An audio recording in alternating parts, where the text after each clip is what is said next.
Veteran John Miller found $7 million buried by the Aryan Brotherhood in his backyard. At 52, with a bad knee and chronic back pain from an IED blast that had ended his military career, even simple tasks felt like battles.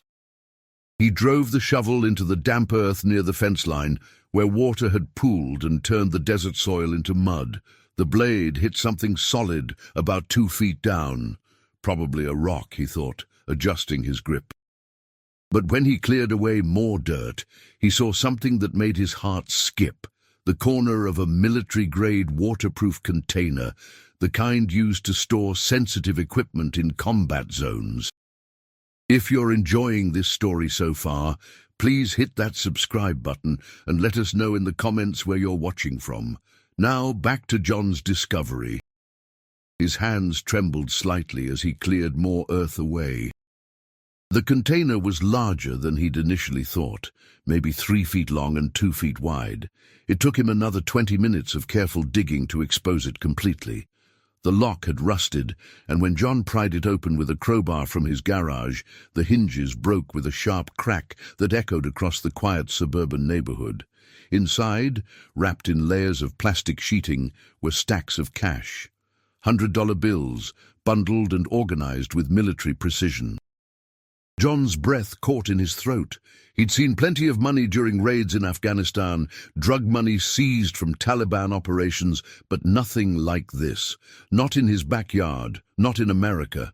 He pulled out one bundle, then another, his mind racing. How much was here? 50,000, 100. He carried the container into his garage, locked the door, and spent the next hour counting. The total made him sit down hard on his workbench stool. $7,200,000. John's first instinct was to call the police. 23 years in the army had drilled a certain code into him. Do the right thing, follow the rules, honor before all. But something made him hesitate. The container itself told a story. It was buried deep, deliberately hidden, and whoever put it there knew what they were doing. This wasn't some random stash. This was organized. Dangerous. He examined the plastic wrapping more carefully under the fluorescent lights of his garage. Faint marks were visible on some of the bundles, symbols he recognized from intelligence briefings he'd attended during his service. The distinctive lightning bolt runes and shamrock designs marked this money as connected to the Aryan Brotherhood, one of the most violent prison gangs in the country, with deep roots throughout the Southwest. John's stomach churned. The previous owner of his house had died 3 years ago, an old man named Robert Hutchins, who'd lived alone for decades. John had bought the property at auction, attracted by the low price and quiet neighborhood. Now he understood why Hutchins might have kept to himself. Had the old man been connected to the AB, or had someone else used his property without his knowledge? The veteran locked the container in his garage safe, a heavy-duty model he'd installed when he moved in to store his service weapons. He needed time to think. $7 million could change his life. He lived on a modest disability pension, worked part-time at a hardware store to make ends meet. His daughter Sarah was struggling with student loans from nursing school. His ex-wife Margaret had remarried and moved to California, but they stayed in touch, mostly because of Sarah. That night John barely slept. Every car that passed his house, every dog that barked, sent his heart racing. He'd been trained to handle stress, to operate under pressure, but this was different. In Afghanistan, he'd known who the enemy was. Here, in his quiet Mesa neighborhood, surrounded by retirees and young families, danger felt invisible and everywhere at once. By morning, he'd made a decision. He would observe, investigate, and gather information before taking any action. It's what he'd been trained to do, reconnaissance before engagement. He spent the day researching the Aryan Brotherhood's activities in Arizona. What he learned made the situation even more complicated. The gang had been involved in drug trafficking, extortion, and murder across the Southwest for decades. They were sophisticated, ruthless, and they didn't forgive easily. John also researched the previous owner more thoroughly. Robert Hutchins had no criminal record, had worked as a postal worker for 30 years before retiring, but property records showed that Hutchins had purchased the house in 1987. Around the same time, the AB had been expanding its operations in Arizona. Newspaper archives from that era mentioned several major drug busts in Mesa, some connected to white supremacist organizations. The pieces started forming a picture. Either Hutchins had been involved somehow, or someone close to him had used his property. The money had been buried for decades, judging by the rust on the container. Whoever put it there was either dead, in prison, or had forgotten about it. On the third day after his discovery, John noticed a black SUV parked across the street from his house. It arrived at 7 in the morning and stayed until dusk. The windows were tinted, and no one got out. His military instincts kicked in immediately. He photographed the license plate with his phone and varied his routine, leaving through the back alley when he went to work instead of using his front door. The surveillance continued for 5 days. Different vehicles, but always someone watching. They were professionals, patient, and that terrified him more than anything. If they were watching, they knew. Somehow, they knew about the money. On the 6th day, John found an envelope taped to his front door. Inside was a single piece of paper with a typed message. "What belongs to the family stays with the family. You have 72 hours to return what isn't yours. Don't make this difficult." John's hands shook as he read the message. The Aryan Brotherhood referred to themselves as the family in their communications. This wasn't a bluff or a mistake. They knew exactly what was buried in his yard, and they wanted it back. He had 3 days to decide whether to become a millionaire or stay alive. That evening, John sat in his garage, staring at the safe that held $7 million. His phone buzzed with a text from Sarah. "Hey, Dad, can we have lunch this weekend? I want to talk to you about something important." His daughter's message reminded him of what really mattered. Money couldn't protect her if these people decided to hurt his family. But surrendering the money meant accepting that violent criminals could terrorize law-abiding citizens without consequences. It meant everything he'd fought for, everything he'd sacrificed in service to his country, didn't matter in his own backyard. John opened his laptop and began typing an email to an old army buddy, Marcus Chen, who'd retired from service and joined the FBI. If he was going to navigate this situation, he needed allies. He needed intelligence, and most importantly, he needed a plan that would keep his daughter safe while ensuring these criminals didn't win. The clock was ticking, and John Miller, veteran of 2 wars, was about to fight the most important battle of his life. Marcus Chen arrived at John's house 2 days later, driving an unmarked sedan and carrying a briefcase that looked like it belonged to a businessman, not an FBI agent. They'd served together in the same unit in Kandahar, had saved each other's lives more than once. If there was anyone John could trust with this situation, it was Marcus. 7 million? Marcus whistled low as he examined the container in John's garage. "And you're sure about the AB connection?" "The symbols on the wrapping, the military-grade container, the surveillance I've been under, it all points to them," John said, handing Marcus his documentation. "I've got photos of the vehicles, license plates, and the threatening note they left." Marcus studied everything carefully, his expression growing darker. "John, this is complicated. The Aryan Brotherhood has connections everywhere, law enforcement, corrections, even some federal agencies. If I open an official investigation, it could take months, and word might leak before we can protect you." "What are you saying?" "I'm saying we need to be smart about this. The money was buried decades ago, probably connected to drug operations from the 80s or early 90s. The people who buried it are likely dead or serving life sentences, but the current AB leadership knows about it, which means someone talked or they have records. John poured them both coffee, his mind working through scenarios. If I return it, they'll know I found it. That makes me a liability. They might kill me anyway to tie up loose ends.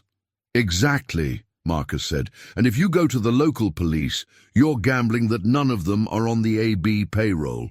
This organization has been infiltrating law enforcement for decades. You'd be painting a target on your back. So what do I do? Marcus was quiet for a long moment, staring at the stacks of cash. We could set a trap, use the money as bait. I can bring in a small team I trust, federal agents who've been working AB cases for years. We arrange a handover, catch whoever comes to collect and flip them against the leadership. That's risky, John said. What if they don't come alone? What if they decide to make an example of me first? It's risky, Marcus admitted. But it's the only play that gets you out of this alive and puts these criminals behind bars. The alternative is running, changing your identity, leaving everything behind. And even then, the AB has a long reach. John thought about Sarah, about the life he'd built in Mesa. Running meant abandoning his daughter, his friends, everything familiar. But staying meant danger. How long would we have to prepare? John asked. The note gave you 72 hours. That's tomorrow by midnight. We need to move fast. Marcus pulled out his phone. I can have a team here by morning. We'll wire your house, set up surveillance, and create a controlled environment. When they come for the money, we'll be ready. The plan took shape over the next few hours. Marcus made calls to trusted colleagues while John prepared his house. They would use his garage as the exchange point, with agents positioned in the neighboring houses and on the street. John would appear cooperative, scared, willing to hand over the money to save himself. The bait was set. Now they had to wait for the predators to show themselves. By dawn, Marcus's team had arrived. 4 agents, all with extensive experience in organized crime. They moved through John's house like ghosts, installing audio equipment, cameras, and establishing secure communication channels. The woman leading the team, Special Agent Diana Torres, had spent 15 years infiltrating white supremacist organizations across the country. The AB typically sends low-level members for pickups like this, she explained to John as they reviewed the plan. They want deniability, separation between the money and the leadership. Our goal is to capture whoever comes, then use them to work our way up the chain. What if they don't talk? John asked. Diana's smile was cold. Everyone talks eventually, especially when they're facing 30 years in federal prison for armed robbery and extortion.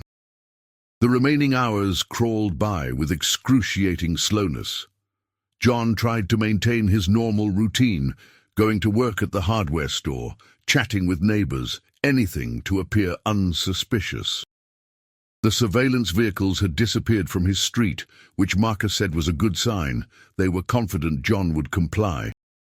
At 8 o'clock that evening, John's phone rang. Unknown number. Answer it, Marcus said, giving him a thumbs up. The recording equipment was ready. Hello? John Miller? The voice was gravelly, older, with a slight southern accent. Yes. You received our message. We appreciate your cooperation. Tonight, 10 o'clock, you'll put the container in your garage. Leave the side door unlocked. Don't be present when we arrive. Go somewhere public, somewhere with witnesses. Get a drink, see a movie, give us 2 hours. When you come back, this whole thing will be forgotten, you understand? I understand, John said, his voice steady despite his racing heart. Good. And John, don't try anything clever. We're not people you want to cross. The line went dead. Marcus immediately got to work, coordinating with his team. They want him gone, which means they're worried about witnesses. That's good. They're being cautious. We'll have John leave as instructed, but we'll put a tracker in the container. When they move the money, we follow, see where they take it and who else is involved. What if they check for trackers? John asked. "We're using military-grade GPS chips no bigger than a grain of rice, embedded in the container's lining. They'd have to tear it apart to find them," Agent Torres said. "Standard AB protocol is to verify the money and move it quickly. They won't have time for a detailed search." The plan shifted. John would follow instructions, leave his house at 9:30, and go to a nearby sports bar where he'd be visible on security cameras. The FBI team would wait in concealed positions around the property. When the AB members arrived, they'd observe, document, and track. No arrests at the house. That would be too dangerous and might compromise the larger investigation. At 9:15, John placed the container in his garage, positioning it exactly where the caller had specified. The money was all there. $7 million that could have changed his life, but now represented nothing but danger. Marcus clasped his shoulder before John left. "Stay at the bar until we call you. Don't come back early. These people are serious." "I know," John said. "I've dealt with serious people before. Not like this. The Taliban fought for ideology. The AB fights for money and power. They're meaner." John drove to Mulligan's sports bar, a place he'd been to a few times with co-workers. He ordered a beer he didn't drink and pretended to watch a basketball game he couldn't focus on. His phone sat on the bar in front of him, silent, waiting for Marcus to call with news. At 10:17 p.m., his phone buzzed. A text from Marcus. "They're here. 2 subjects. Stay put." John's hands gripped his beer glass so tightly his knuckles turned white. Somewhere in his garage, right now, members of the Aryan Brotherhood were taking the money he'd found, the money that had turned his quiet life upside down. Another text.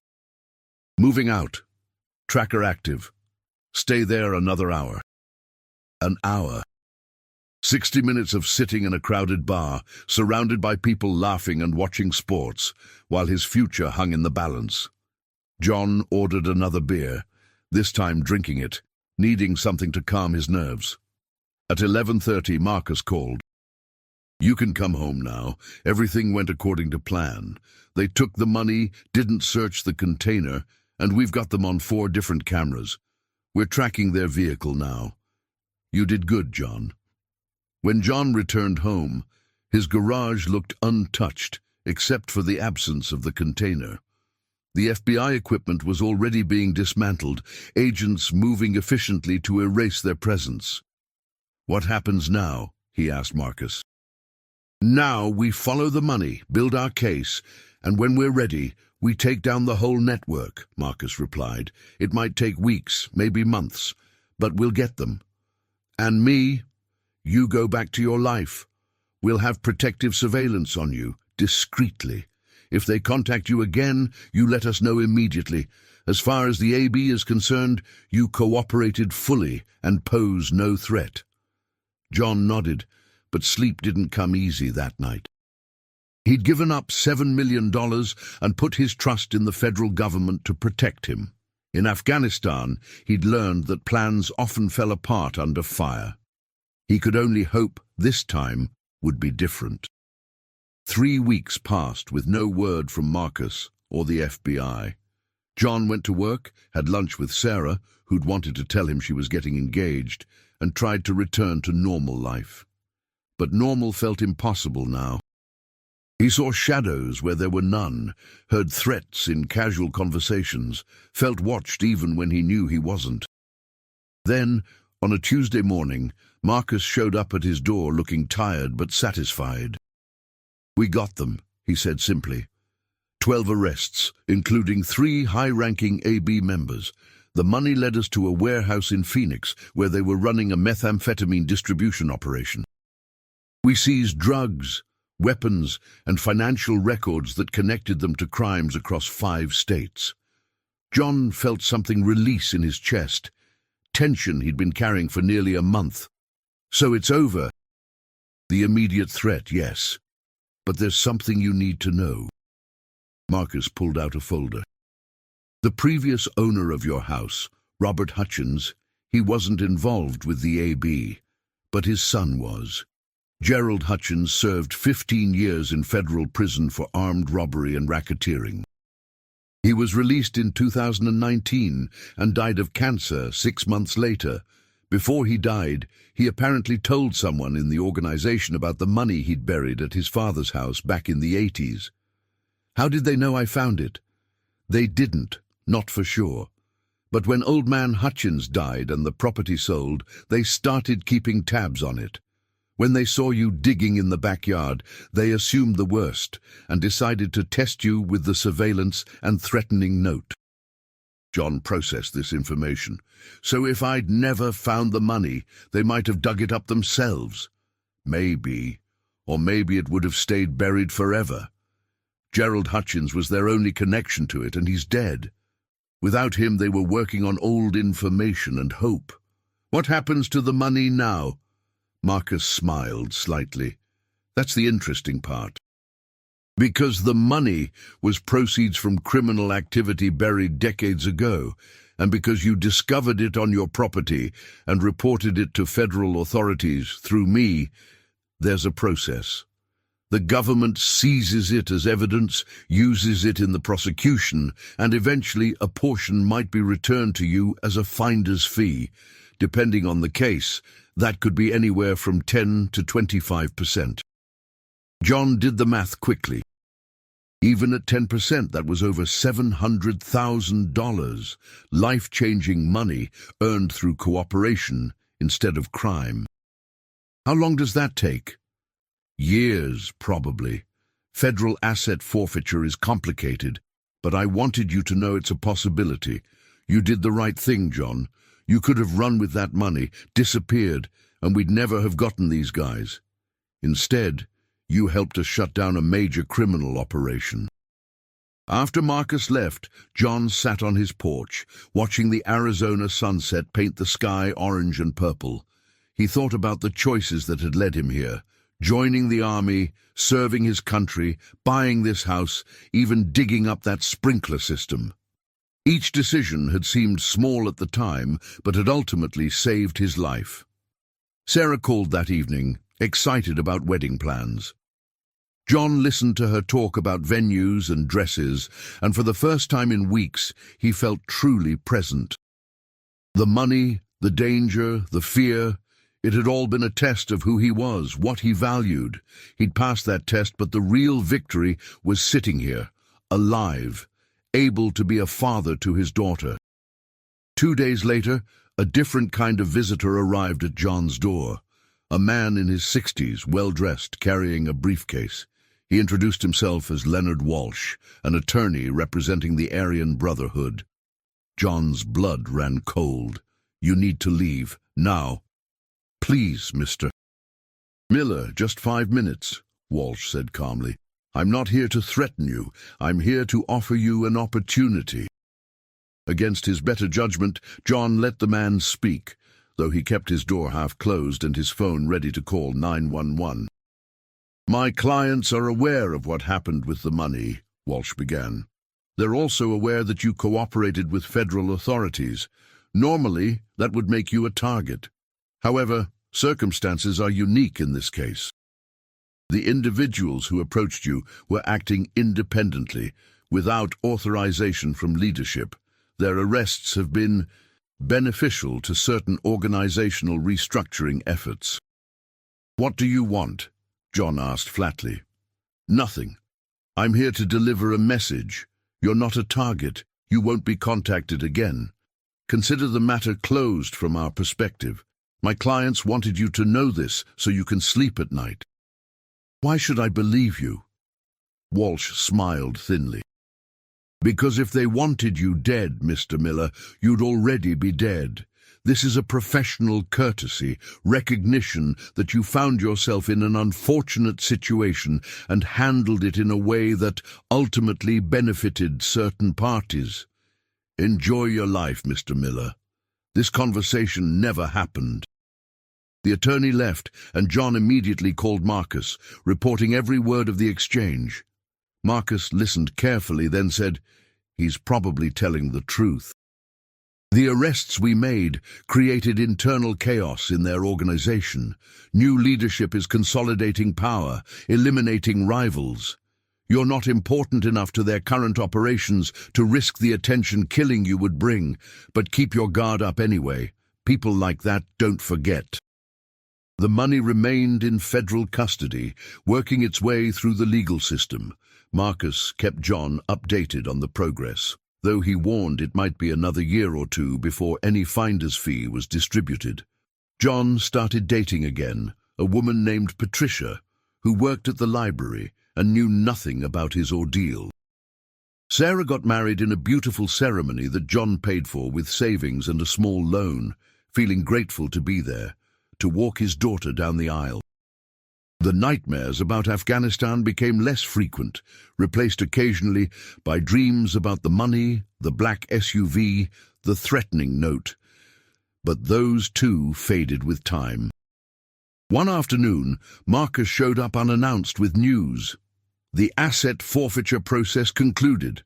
The court awarded you 15% of the recovered money as a finder's fee for your cooperation and reporting. John did the math again, not quite believing it. That's over $1 million. $1,080,000 to be exact. After taxes, you're looking at maybe $700,000. Not the full $7 million, but it's honest money, John finished. Money I can actually use without looking over my shoulder. The check arrived 3 weeks later. John deposited it, paid off his mortgage, set up college funds for Sarah's future children, and donated $100,000 to a veterans charity. The rest he invested conservatively, ensuring he'd never have to worry about money again.